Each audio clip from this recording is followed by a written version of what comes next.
असलामुअलैकुम। जिंदे रहो वसते रहो आबाद रहो। दुबई लीग दे विच भी पाकिस्तान नंबर लै गया। दूसरे नंबर ते आया है।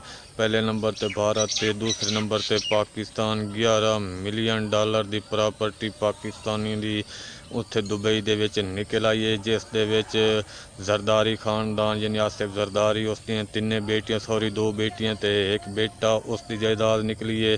शेर अफजल मरवत दी निकली है। फैसल वाडा है ते इत्थे फौजी जरनैल भी पिछा नहीं रहे। 12 फौजी जरनैल जिहड़े रिटायर हैं उन्हां दी उत्थे प्रॉपर्टियां निकलियां ते जदों इतने कुछ अग्गा होने तो बाद उहदे विच शरीफ खानदान होवे ते इहो जेहे सैकेंड वाले च इहो जेही लीग च ओहदा नां ना होवे, ये नहीं हो सकदा। जनाब नवाज शरीफ दा पुत्र भी इस दे विच आ गए। इस तो इलावा होर भी काफ़ी हैं जनाब, 17,000 के लगभग हैं जिहड़े इस दे विच शामिल हैं। उत्थे प्रॉपर्टी लैना या उत्थे कारोबार करना कोई जुर्म तो नहीं, लेकिन वो जिहड़े उत्थे अपनी प्रॉपर्टी नूं जिहड़े उत्थे असासे नूं अपने ज़ाहिर करने उन्हां दी मनी ट्रायल देनी होंदी है कि कानूनी तौर पर गैन किवें पैसे गैन किदू पैसे आने सारा कुछ दसना होंदा। तो अगे पनामा लीक आया तो उहदे विच भी कुछ नहीं होया, तो हुण इस दे विच भी कोई नहीं, लेकिन पाकिस्तानी कौम इस गल नूं नहीं बोल सकती। तो दूसरी बेहतरीन तो ताज़ा खबर जनाब अलकादर ट्रस्ट केस दे विच 190 मिलियन पाउंड वाले केस दे विच भी इमरान खान की जमानत मंजूर हो गई है। 10 लाख मुचलकियां दे और उस केस दे विच भी जमानत मंजूर हो गई। तो इंशाल्लाह बहुत जल्द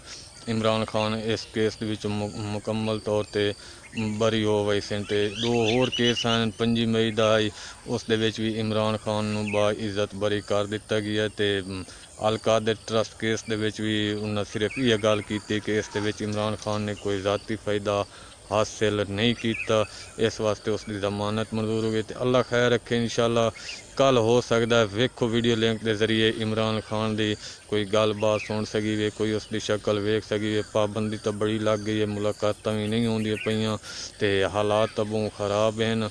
वेखो अल्लाह ताला की ज़ात मेहरबानी करे। बहरहाल जज डट गया नहीं, जो अगर कुछ दिन पहले डट पेंदे तो कोई माहौल होर होवेगा। तो इंशाल्लाह अल्लाह खैर रखे, चंगियां खबरां आउणियां शुरू हो गई।